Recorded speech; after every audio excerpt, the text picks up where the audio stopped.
The world on fire. After the teasing that Albert has taken for a shirt, Keisha and I decide to do something for him. The teasing hasn't seemed to bother him that much, but it bothers us. So we made our own shirts to go with his. We walk up behind him while he is organizing his papers into piles. Albert, do you like our shirts? I ask. He turns around and stares at me with a shirt that says steel and Keisha with a shirt that says magnesium. I think it's the first time I've ever seen Albert truly confused. Okay, Keisha says, get it? They match your shirt. But not the genius guy alone on the rock in space with his robots thing, because I told you I thought that was a bit creepy. Albert is still confused, so I interrupt. The shirts match because the three of us together are going to set the world on fire, like Mr. Daniels says. Yes, he says, flint, steel, and magnesium are commonly used together for fire starters. I get it. The corner of Albert's mouth twitches, which is like someone else doing cartwheels down the hall. Without thinking, I yell to Shay across the room. Hey, you tease one of us, you tease all of us. Shay has an expression like she's just smelled rotten meat, and it makes Keisha and me laugh really hard. Then I pat Albert on the back. Just wanted you to know that you can always count on us. Well, that would make you either a set of fingers or an abacus. Albert, seriously? Keisha shakes her head and then leans forward. It means we think you're a cool dude. We're allies, I smile. He goes back to arranging his papers. Yes, I know, he says softly. I am most grateful. Chapter 44. Tales of a sixth grade something. Travis drives me to school because the project I did for our book report is too hard to take on the bus. I've always used my art for projects at school, but this is a three-dimensional scene on a piece of wood. A scene from Tales of a Fourth Grade Nothing, the book that Mr. Daniels gave me to read. What's gotten in you? Travis asked. Since when do you smile like that on a Monday morning? I'm going to school feeling proud for once, so I just sit there continuing to smile. Hey, he says, hitting me on the side of the leg. I'm happy to see you so happy about school, Al. He laughs a bit. To be honest, I wouldn't mind feeling some of that. When I get to class, lots of kids surround me. I guess it's because the project is so big. Shay is the first to come over. She looks at the kitchen scene I have made mostly of paper, including a working light over the sink that Travis helped me make. How did you do that? Shay asks, pointing at the lit light over the sink. There's a battery underneath. She looks disgusted. And you made that? Oliver comes over and grabs for the light. Cool. Before I can move, he knocks the wire, which makes the light go off. Shay begins, Oliver, you're such a... Leave him alone, I interrupt. If I don't care, you shouldn't. Shay and Oliver are both wide-eyed, but for different reasons. Oliver smiles a little. It's okay, Oliver. I'll fix it. Shay is squinty-eyed for a bit and then laughs in a way that is louder than normal. She's pointing at my project. I read that book like 4 years ago, and there aren't any soldiers in it, she says, pointing at a picture hanging on the wall of the room I made. Max comes over. What's up? She has a picture in here that has nothing to do with the book. Book report, Allie? Should be about the book? Well, I say, feeling a little warm all of a sudden. Most houses have art on the walls, so I figured I'd decorate the room and drew a picture of my dad in his uniform. Wait, Max brightens. Your dad is in the army? Yeah. That's cool. What does he do? He's a captain with a tank division. Your father drives tanks? Seriously? That's awesome. I look up. Thanks. He holds up his fist to fist bump me. As he walks away, he tells the other guys about my dad. From the look on Shay's face, she can tell that her insult backfired on her. Then Mr. Daniels comes over. He's wearing a tie with books on it. Wow, Allie, that is amazing. He leans forward and drops his voice. I am really proud of you. My response is stuck in my throat. I watch a series of movies in my head, Trying to see a time when a teacher has said this to me. There isn't one. Allie, he says. Still, I can't speak. Usually when I find myself unable to speak, it's because I'm humiliated. I like this feeling a lot more. Chapter 45, My Brother's Question. I'm working on pictures of cupcakes that talk for an ad campaign for Keisha's business. She asked me to help her. It feels great to have someone ask me for help. As I draw, I think about my sketchbook and how I love it, but don't draw in it as much anymore. It used to be the only thing that made me happy. Now I have other things too. I hear Travis chewing gum in the doorway before I see him. Without looking up, I say, Mom told you to stop chewing gum like a goat. The whole room is not supposed to hear you. He goes silent. Weird. I finish erasing a line and look over at him. He looks kind of stiff, hands stuffed in his pockets. Then he takes one hand out and brushes his chin with his fist. Travis, what's wrong? I just wanted to ask you a question. You want to borrow money or something? He does that half smile of his and shakes his head, but I can see the seriousness. You can ask me anything you want, Travis. What is it? He comes over and sits on the side of the bed. That teacher of yours, Mr. Daniels. What does he do after school with you? You mean chess? He shakes his head. No, the reading. What does he do? I mean, do you just sound out words and stuff? I put down my pencil. Well, we talk about words, but it's not the same as other teachers. Like we never use paper. He has me write letters in blue or pink sand, or sometimes in shaving cream. Really? So you can read now? Well, not yet, but it's getting easier. It can be like running up the side of a building sometimes. I get so tired, but I'm doing better. So it helps? What he does? Yeah, it's more fun than learning the old way. Sometimes it's boring because I'll do a list of words that have some of the same letters in them, like light and might and night. He writes the letters that repeat in every word in red and the rest in black. Then he makes the words into pictures so I can remember them better. I flip my paper over. Here, I'll show you. And I write sun with all these little lines around it pointing outward to look like the sun. And that really helps you remember it? Yeah. And he also has these sheets of plastic that I can see through but are different colors. He puts those over pages and it makes the headaches better. It's like turning the brightness down on a computer. It's weird. No more headaches from reading? Really? Well, I still get them, but they're not nearly as bad. Like a little stick hitting my head compared to a baseball bat. Travis smiles and then stands up. Well, I'm glad he's helping you, and I'm glad that you have Keisha and Albert, Squirt. You're doing great. You're doing great too, Travis. Not long before you'll open up Nickerson Restoration, right? He nods once and turns to leave. He doesn't talk about the neon sign he'll have or the big rolling tool cases or anything. I miss hearing his mouth running like a motor about all his plans. Travis? He turns. Yeah? I could try to help you? Nah, he says, brushing his chin with his knuckles. I don't need you to do that. I was just wondering. Baby elephants. Well, Allie, Albert says to me at lunchtime, before I really knew you, I used to call you the Flying Tiger. Ooh, Albert, that's a great name, Keisha says. Like fierce. Like nobody messes with her, right? I wish that described me, but it doesn't. Why in the world would he nickname me that? I thought that Albert paid more attention to things. I look up and he is watching me. Well, he asks, aren't you wondering why I called you that? I shrug. It's not an insult, just my observation. I shrug again. Fine. Tell me then. Before the United States entered World War II, there were a bunch of American pilots in China. They were called the Flying Tigers. They flew those planes with the shark teeth on the nose. Wait, I say. My dad and brother love those planes. He nods once as I try hard to shake out the mind movie of me as an airplane.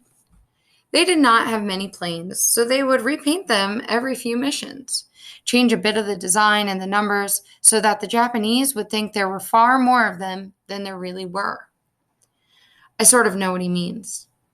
I've watched you trying to figure out how to repaint yourself for other people all the time, trying to make them think one thing about you when the opposite was true, like with the teachers, always getting sent to the office.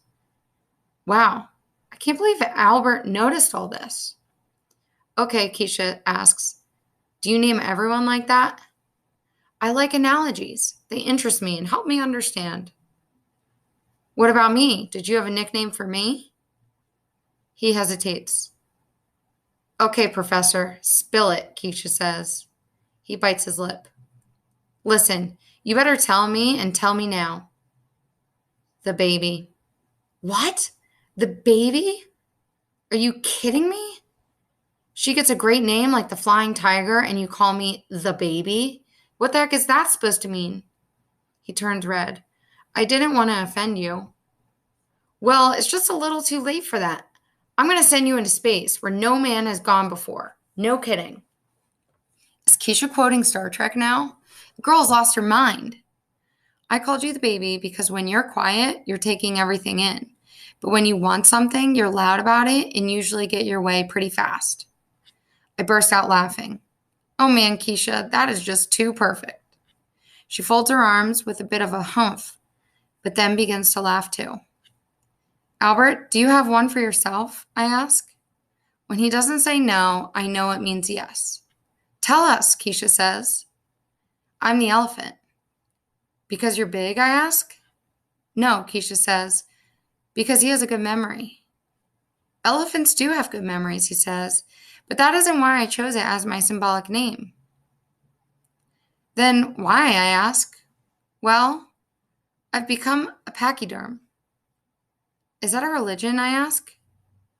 His face twitches a bit. No, an elephant is a pachyderm. It means an animal with a thick skin.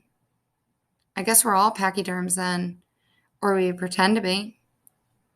His finger picks at the side of his thumb. Elephants feel a wide range of emotions, but their behavior remains constant. On the outside, happy and sad often look the same. I can't remember the last time I had nothing to say about something. All the time, I thought that Albert was the science guy with as much feeling as a pine cone. But I was wrong. All that watching he does, all that thinking, he really does understand things. He definitely gets me. Chapter 47, Great Minds Don't Think Alike. Mr. Daniels looks really happy as he makes an announcement to us one morning. Today, my Fantasticos, we are going to jump from our social studies unit and talk a little bit about some famous people. People I bet some of you know. He takes out pictures and stands them up on the tray of the board. They almost cover the length of it, and I worry that we will have to have a test or have to write about our favorite. Mr. Daniels seems electric. I'll say the name, and then you tell me if you know why they're famous. Deal? No need to raise your hands. Just call out. Wow, he's breaking the biggest teacher rule ever. He points to the first picture. Thomas Edison. Wait, I know who that is. I squeak out, he invented the light bulb? Great, Allie, but if you know, don't answer like a question. Declare your answer. I imagine myself at a podium in front of thousands of people, arms in the air, declaring my answer. What about this one? He asks. Max says, Alexander Graham Bell, who invented the telephone. I did a report on him. Most excellent work, Mr. Daniel says. The next one is George Washington. Everyone knows that one. Henry Ford, he asks. He invented the car, I declare. Well, he did begin Ford Motor Company, but he didn't invent the car. He perfected the moving assembly line, which was a very clever way to build a lot of cars fast. Oh. Allie, how do you know about these inventors? My mom bought a DVD called Schoolhouse Rock. It has a cartoon about inventors. Ah, yes. Schoolhouse Rock is awesome. Next one? Albert Einstein. He says this one like he's introducing someone on a game show. Albert raises his hand. Yes, Albert? Albert Einstein was born in Germany on March 14, 1879. He is considered the greatest human mind to have ever lived in the fields of physics, mathematics, and philosophy. He changed all of science with his ideas. My father says that the field of science was like Pinocchio as the puppet, and Einstein changed it into a real boy. Does he really? Mr. Daniels laughs. That's brilliant. Is your father a scientist, Albert? Yes, sir. He named me after Albert Einstein, so I know a lot about him. Keisha whispers to him, Is that why you style your hair after him? She turns to me. That boy has never even seen a comb. Style my hair? Albert asks, confused. Mr. Daniels walks back toward the pictures. I have a feeling that Albert's father is quite a scientist indeed. We go through the rest of the pictures. Leonardo da Vinci, famous painter of the Mona Lisa, also a gifted inventor. Pablo Picasso, another famous painter, who created a modern style that no one had ever seen before. Patricia Polacco, talented illustrator and author. Whoopi Goldberg, hilarious comedian and actress. Henry Winkler, famous actor and author. Muhammad Ali, world heavyweight champion in boxing. John F. Kennedy, 35th President of the United States. Winston Churchill, Prime Minister of England during World War II. His intelligence and grit kept the Nazis from taking over England. In fact, all of these people had grit to spare. Grit. I like that word. John Lennon of the Beatles. Walt Disney, creator of Mickey Mouse. Then Mr. Daniels stands back. Don't you all agree that this is a stunning group of talent? Is there anyone here that would be willing to stand up and say that any of these people were stupid? Everyone shakes their heads. Albert gave us a great rundown of Albert Einstein, but did you know that he was kicked out of school when he was young? His report card said that he was too slow to amount to anything. He couldn't memorize the months of the year. In fact, he had trouble tying his shoes. But he was and remains one of the greatest minds we've ever seen. I remember when I had a hard time tying my shoes. Travis sat with me for a long time teaching me the baby way where you make the rabbit ears. I stare at Einstein's picture with his crazy white hair that looks like he had an accident with a light socket. How could he figure out something like time travel and not know the months of the calendar? Mr. Daniel says, some people say that John Lennon is one of the most gifted spiritual musicians ever. He walks over and points to Walt Disney. What about this guy? Did you know he was told by a teacher that he wasn't creative enough? He moves over. How about Henry Ford? He was born understanding how an engine should work. He just knew without studying it. Hey, that's like Travis. He walks toward the windows. Knew exactly how it should go together. He never went to school for it, but he was such a genius with machines, he worked as Thomas Edison's engineer for a while.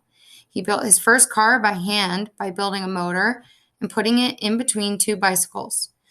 And with his idea of using a moving assembly line, he ushered in a new world. He walks back toward the board. You know what all these people have in common? He asks the class. Then he stands in front of my desk and looks me dead in the eye. Many believe that they all had dyslexia. I feel it in my gut. In fact, I feel it everywhere. He smiles a bit. That's right. As children, they struggled to read even simple words, and based on some other clues as well, most experts now believe that they had dyslexia. But of course, we know their struggles weren't because they were stupid. It's just that their minds work differently. And thank goodness they did, because otherwise we may not have telephones or light bulbs or stunning works of art. He smiles. Oh, and we wouldn't have Mickey Mouse. He's quiet for a while. I think he's letting it sink in. So then, for your homework, I have an extra credit assignment. He turns on the smartboard, and there's writing. The class is already complaining that they can't read it, complaining that it makes no sense. It's a code, he says. Each letter stands for another. Extra credit for anyone who can crack it. It isn't like reading with dyslexia, but it will give you a taste of how hard it is, how long it takes. Then he looks at me, and how smart you have to be to persevere. He dismisses us, and everyone starts to get ready to go home. But I'm still staring at the pictures of all those famous people and wondering if they felt like me when they were young. Did they feel stupid? Did they wonder what would become of them? Mr. Daniels squats next to me. Allie? Although the room is loud, it's like the sounds are far away. Are you okay, Allie? Mr. Daniels asks. I turn to him and have to clear my throat before speaking. It's true. All those people there. I look back at their pictures. All of those people couldn't read like me? Indeed, he says, smiling. Not that they couldn't read. They just needed to learn a different way, that's all. He puts an oval-shaped piece of metal in front of me. This is a paperweight, he says. It's a gift for you. For me? Yes, look. He points at each word as he reads them. Never, never, never quit. Winston Churchill. I pick it up. It's heavy. I'm not giving it to you as a reminder because I know that you will keep at it. I've really gotten a sense lately of how hard you've had to work to learn what you have. And, he says, laughing, you've fooled a lot of smart people. So, how smart does that make you? I swallow hard. I'm giving it to you because I want you to know that I've noticed and that you're going to be okay, Allie. He leans forward a bit. Better than okay, actually. My head swims with all that's changed. In school and in me. 48. Oliver's idea of lucky. So what's it like? Oliver asks before his body has even come to a stop in front of my desk. What's it like? This thing you have, dystopia or whatever. Dyslexia? Yeah, what's it like? Well, I begin, but don't have an answer. Don't you see everything backward? That's what I hear. He squints. Wait, do you see me backward right now? I shake my head. No, I don't think so. Then a mind movie of butterflies at the museum drops into my head and I look up at him. It's kind of like the letters on the page flutter like butterflies. His face scrunches up. Wait, you mean they move? The letters move? I nod. His eyes widen. That is so cool. You're so lucky. Letters just stand there all boring when I read. I hate reading. I'd rather do anything in the world than read. Really? I ask, wishing that the letters would just stand still for me and wait to be read. He gasps a little, as if he can't believe that I don't agree. Yeah? Are you kidding? Last summer, my mother kept giving me the choice of reading or washing her car. She had the cleanest car in the neighborhood all summer long. I smile because I really like Oliver. I've been thinking about myself so much, I never really noticed how funny he is.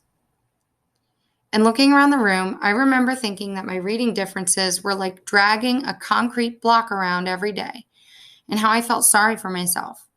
Now I realize that everyone has their own blocks to drag around, and they all feel heavy. I think of that word Mr. Daniels used when he talked about the famous people with dyslexia. Grit. He said it's being willing to fail but try again, pushing through and sticking with something even if it's hard. He also told us that a lot of those famous people were not afraid to make mistakes, no matter how many they made. I think messing up will bother me less than it used to. Keisha, Albert, and I are hanging out on the playground when Shay and a few of her clones come over. So, you really have that thing that Mr. Daniels was talking about, right? Shay asks. Yeah, I say, feeling proud of it after his talk. So, dyslexia. Don't you see letters backward or something? Sort of, I reply, not sure exactly, since I've never seen letters the way other people have. Figures, she says. My brother's in kindergarten and he can see them the right way. She looks at me like she always has. It bugs me, but not like it used to. Albert steps forward. Do you ever see letters backward, Shay? No, are you kidding me?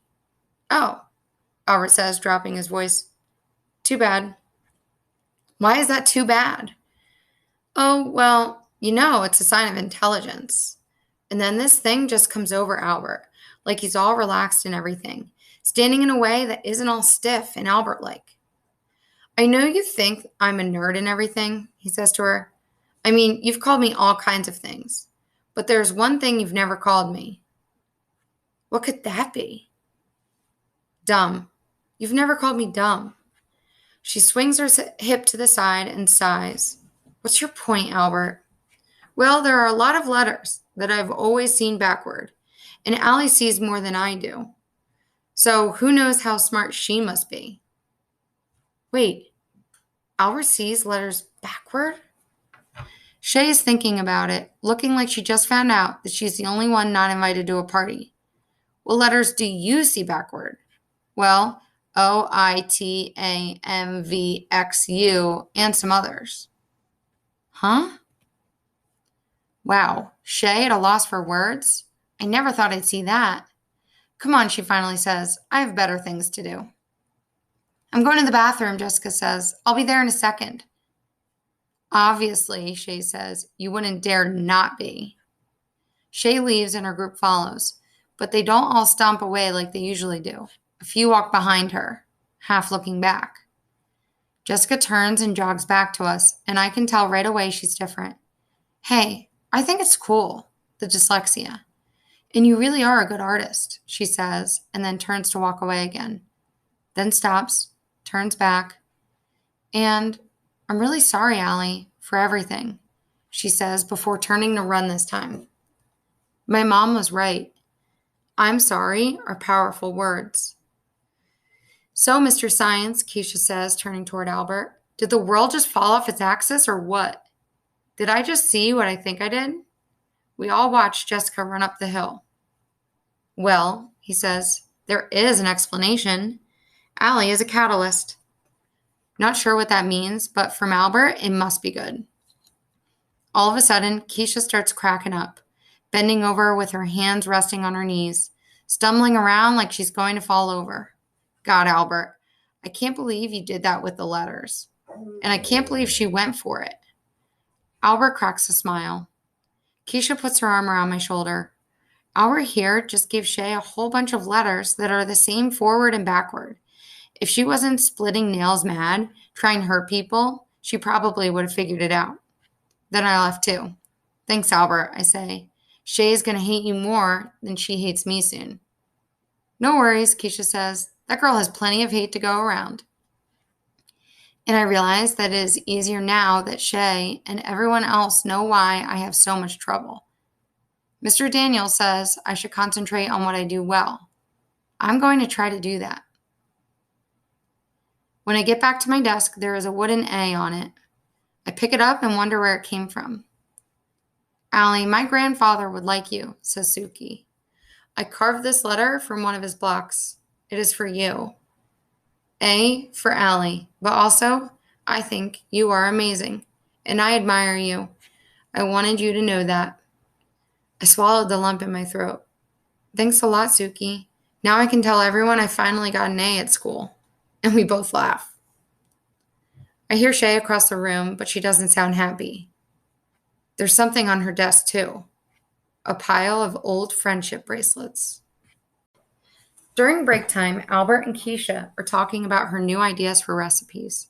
Jessica and Max and some other kids are laughing about something while Shay sits at her desk watching them. She seems like she's not sure what to do, which is an odd thing to see. Finally, she stands and walks over. However, they don't really acknowledge her, especially Jessica. Something about it reminds me of those empty Sunday dishes back when Shay and Jessica made me feel small for being me. Now it's hard to imagine feeling that way. Oliver is going from desk to desk. As he does, kids are holding their arms over their heads to make a big circle. Then he says something and they answer. When they do, he jumps and laughs. Finally, he gets to Shay, and I can hear what he's saying. Hold your arms up over your head to make a circle. She hesitates but does it, which surprises me. Now, Oliver says, spell image and then say light bulb. IMAGE light bulb. Oliver jumps and laughs. Shay jumps her arms. You're such a freak, Oliver. Go stink somewhere else.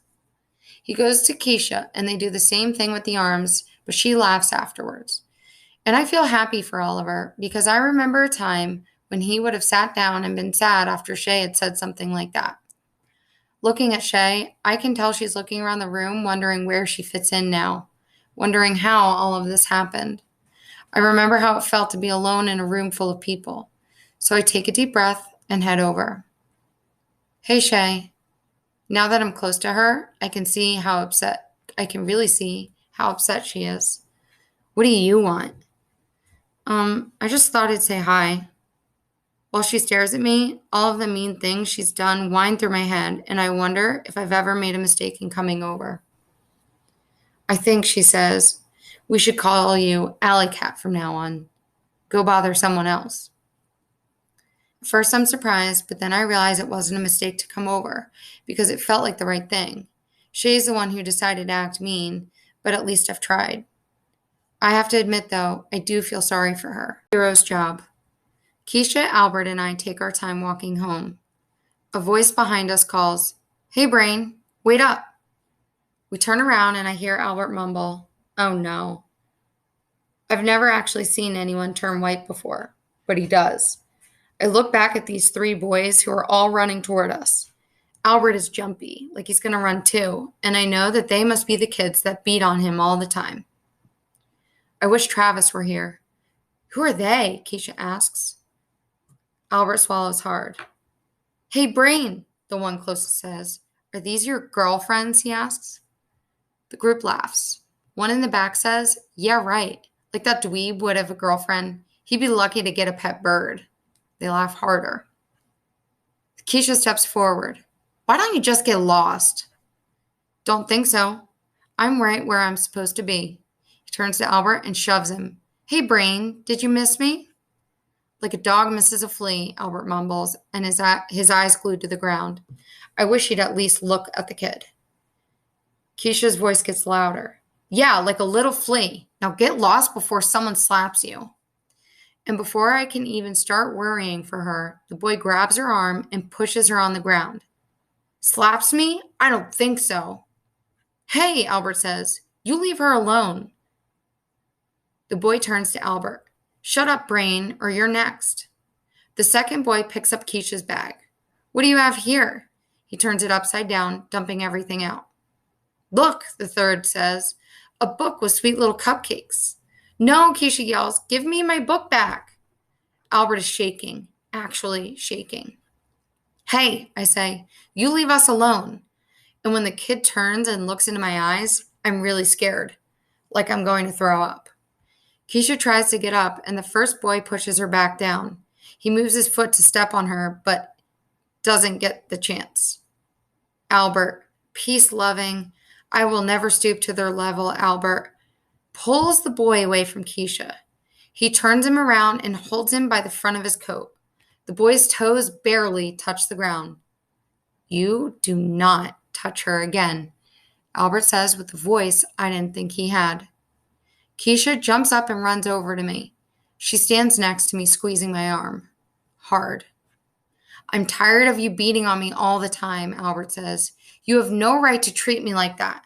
And you don't even fight one-on-one. You gang up on people like cowards. Albert throws him down on the ground, tosses him like he doesn't weigh anything. The two other boys charge, but Albert grabs one and throws him on top of the first kid. Boy 3 runs. The first boy stands up. You want to fight, Brain? I'll fight you. He charges Albert and hits Albert in the stomach. I've never seen Albert mad before. He hits the kid one time and the kid goes down. Through his moans, he tells his friend to get up and fight, to get Albert for him. The second boy sits up like he's thinking about it. Albert's feet are far apart and he leans forward. Do you really think you want to do that? The boy shakes his head. Albert takes a step toward both boys on the ground. Don't you ever touch my friends again, ever, or you'll answer to me. Keisha and I gather her stuff and put it in her bag. Come on, Albert says, looking at us before turning to walk away. We follow him. I'm surprised that Keisha is quiet for as long as she is. I feel like I'm going to cry, thinking how Albert has come to school every day with those bruises for all this time. We always asked him what it would take for him to fight back. Turns out it was protecting us. Albert, Keisha says, that was amazing. And you can fight. I can't take credit for strong arms. But I say, it wasn't just your arms, Albert. You were seriously brave back there. Yep, that's true, Keisha says. Then she laughs. So, Albert, what got into you anyway? My dad has always said that violence is something to avoid at all costs, Albert tells us. But he has also said that you never hit a girl. And so I had to weigh the two. I just. Then he stops walking and he's wide eyed looking at me. It gives me a chill the way he does it. But really, he says, it just made everything hurt inside to watch them hurt you too. And I would have done anything in the universe to stop it. When we arrive at AC Peterson's, Keisha is still acting out what Albert had done. He never says anything, but he seems quietly happier and a bit taller. After sliding into the booth, I take out my social studies book. Seriously, you're going to do homework after that? Keisha asks. I have a lot to do. I thought Mr. Daniel said you only have to do half of the questions. He did, but I want to try to do them all. I don't want to get off easy. I figured out that if I look at the first two letters and the last two letters of a word, I can sometimes figure it out from the rest of the sentence. This trick I've discovered made Mr. Daniel say I'm a genius. What is wrong with you? Are you serious? Keisha asks. Yeah, I know. First I don't want to work, and now I want to do extra. You're a mystery, that's for sure, she says. Huh, Albert says. That reminds me of our president, Teddy Roosevelt, who went on a hunting trip and found that one of his companions tied a bear to a tree for him so it would be easy to shoot. He refused to shoot the bear and set it free. In fact, that's why teddy bears are called Teddy, after that president and that day. Keisha shakes her head. Man, you've got a story for everything, Albert. I do not provide the stories. History does. You know, Albert, you kind of talk like those guys who narrate the movies at school, from the History Channel and stuff. Why, thank you, Keisha. Based on Keisha's expression, I'm not sure it was a compliment exactly. I lean forward and look at Albert. You know what else is a tremendous achievement? What? Sticking up for friends against guys that have used you as a punching bag for months. You wailed on them, didn't you, Albert? You should get a medal or something. Albert sits a bit straighter. Well, it was just one thing I did on one day. He turns to me. Not like you, Allie. Huh? When Mr. Daniels told us about people with dyslexia, I mean some of the greatest minds the human race has ever seen, I've been kind of wishing I could have it too. Did he really just say that? Keisha laughs. Sometimes, Albert, I've thought you have nothing but facts stacked up in that head of yours.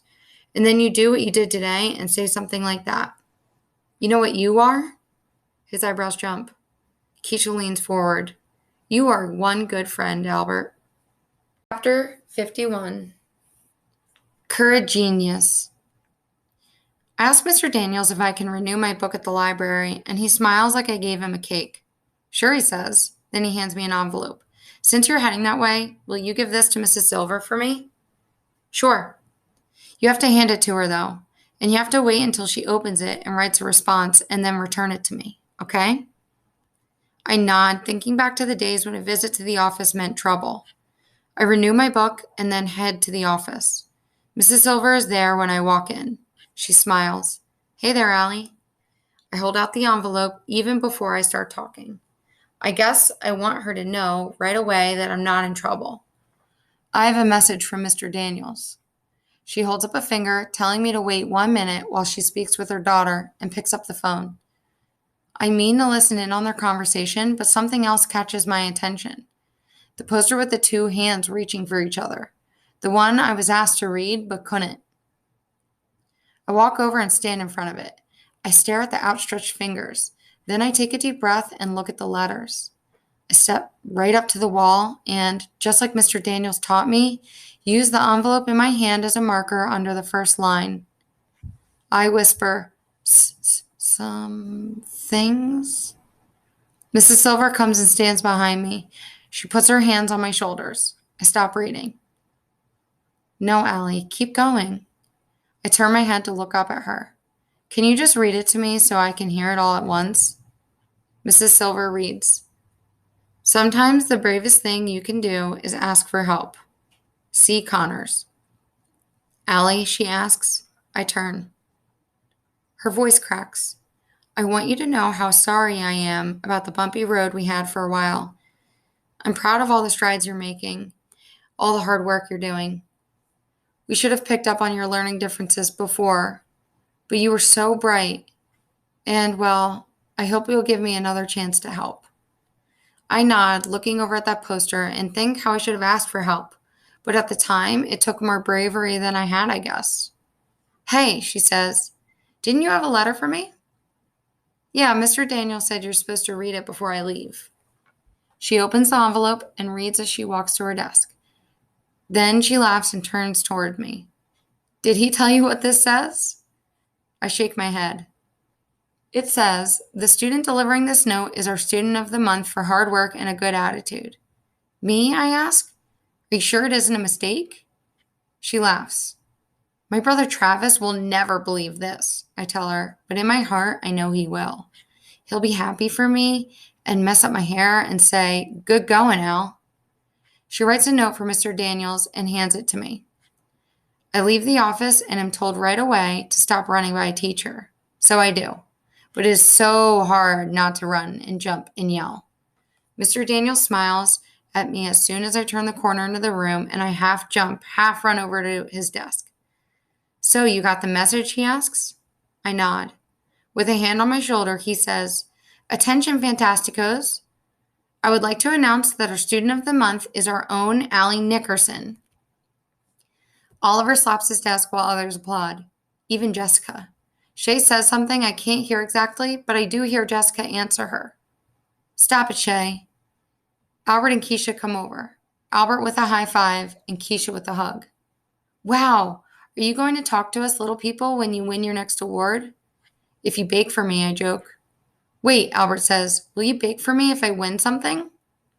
Keisha and I laugh while Albert says, no, I'm serious. Keisha pats him on the shoulder. Yes, Albert, I'll bake something for you. We begin collecting our things to go home. Travis is picking me up because I have to bring my project home. I get my stuff and head down to the gym to wait. Soon, Travis walks in, still wearing his clothes from the garage. The sun from outside is behind him like he's walking out of a ball of light. And all of a sudden, I feel like I'm going to cry. It makes sense. Everything does. Travis is smart in the same ways that I am. I run up to him, put my project down on the floor, and throw my arms around him. Pretty happy to avoid the school bus, huh? He laughs. I'm just really happy to see you, that's all. And I hug him once more, but tighter. His face questions me. Wait a second, I say. I'll be right back. And I turn and run before he can answer. I run because I just have to. This can't wait until tomorrow. I sprint down the hallway, ignoring someone far behind me telling me to slow down. I approach my classroom, grab the door frame, and swing into the room out of breath. Mr. Daniels looks up from his work, surprised. I step up to the side of his desk. I reach into my pocket and pull out the worn piece of paper that says possible. You're still carrying that? He asks and smiles big.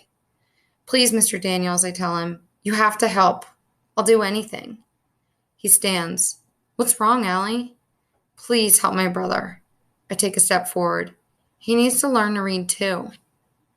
I think of the poster in Mrs. Silver's office, Mr. Daniels' hand reaching for mine, and mine reaching for Travis. Of course, Allie, I'm happy to help. Your brother is picking you up today, right? I nod, feeling so grateful for Mr. Daniels. I wonder if he knows that I came into 6th grade wondering what would ever become of me. Now I have dreams I know I'll chase down. I'll set the world on fire someday. And come back here and tell him so. Okay, he says, you go ahead. I'll be down in a minute to talk with him about what we can do.